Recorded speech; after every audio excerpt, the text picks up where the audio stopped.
This woman says, "Hi there. My husband has been addicted to porn for at least the past 2 years. He also has a drinking problem. He only drinks on the weekend, but if he doesn't have access to alcohol, he gets really angry. I feel like I've tried everything I can think of to help our marriage survive. We've met with our pastor many times. I saw my own counselor, who essentially told me I don't have good reason to hope our marriage will survive." Okay, I will say there's always hope. "My husband agrees that porn is unacceptable, but he thinks drinking is totally okay and I should have no boundaries about his drinking. He has started to meet twice a month with a sex addiction counselor online.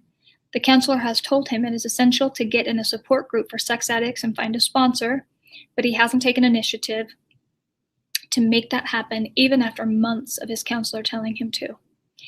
Even when he tries his hardest, he has still been looking at pornography at least once a week. I'm tired of the emotional abuse, the gaslighting, etc. What I'm mostly tired of is his lack of initiative. He simply does not want to get help, or if he does, just that bare minimum, and I feel like even that little bit of effort is just to keep me around. He is not actually taking recovery seriously. Should I stay in the marriage and keep trying, or should I leave?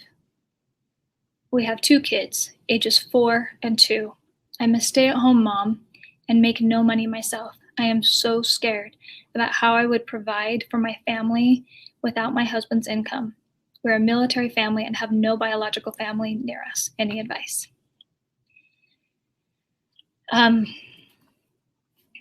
Again, my heart really, really goes out to you, because there is, it is such a helpless, helpless feeling to want recovery so much for your spouse and to have them not choose it. That is such a painful, painful place to be.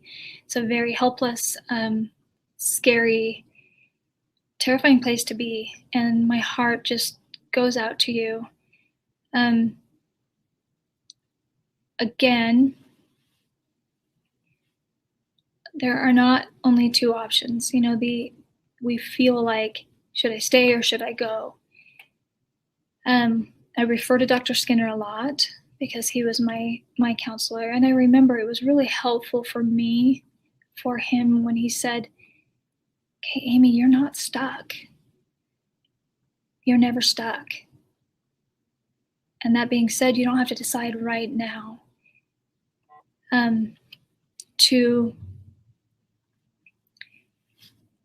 So what do you do if you're in a situation where your husband is not working recovery, or it sounds like in this case, he's doing, a little bit just to get you off of his back, but it doesn't seem like he's taking it really seriously? What do you do?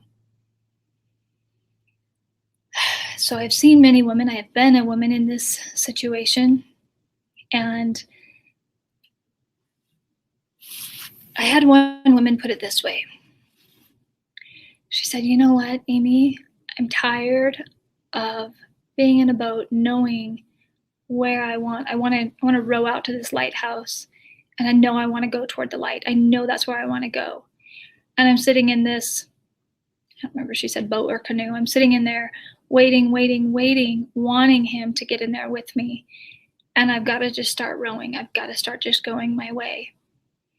And I've got to start going toward my own light. And if he decides to join me," so it's that first, that acceptance that while partners have the power to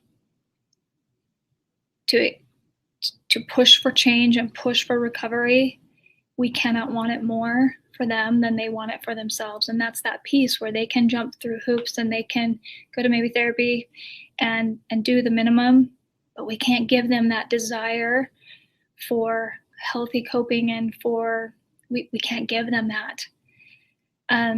But what we can do, that's where that surrender comes in, and that acceptance that you have to be able to let go, that he has to find that on his own. And you want to believe that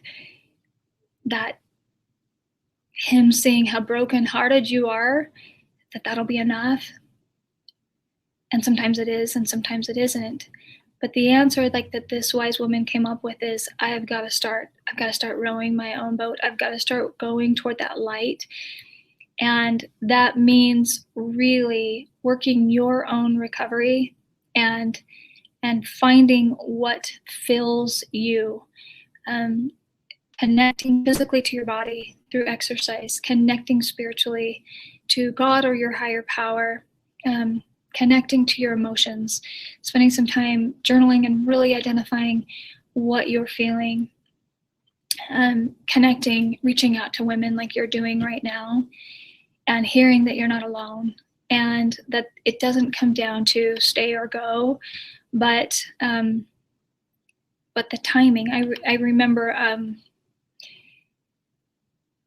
talking to Dr. Skinner, saying, Dr. Skinner, I don't know. How do you know when it's time? And he said, Amy, you'll know. You will know. You will know when and if that is the right thing for you. You will know. And as you practice rowing your own boat and going toward your lighthouse, part of that practice is really, really practicing mindfulness to be just present where you are in this moment, because in this very moment, you're okay. And every moment, if you get really present, you're okay. And you're moving toward your lighthouse, so when we go to the past, I think that fills us with a lot of grief and pain and depression and sadness. And we go to the future, that fills us with anxiety and fear. And is this going to be my life forever? And a lot of fear. But if we come back to the present moment and really being grounded with ourselves in the present moment, everything is always okay. So I would actively have you practice. There are a lot of things on Bloom about breathing and yoga and getting really, really present and centered to where you are. And so that would be my advice: to believe you're never stuck, to not focus on the future or the past, but focus on the present, and to really focus on you rowing your own boat. And hopefully as you do that, he joins you. But that is the only thing you really have control over, is you moving, you filling yourself and you rowing your own boat. So I hope he joins you, and I know you'll be okay either way.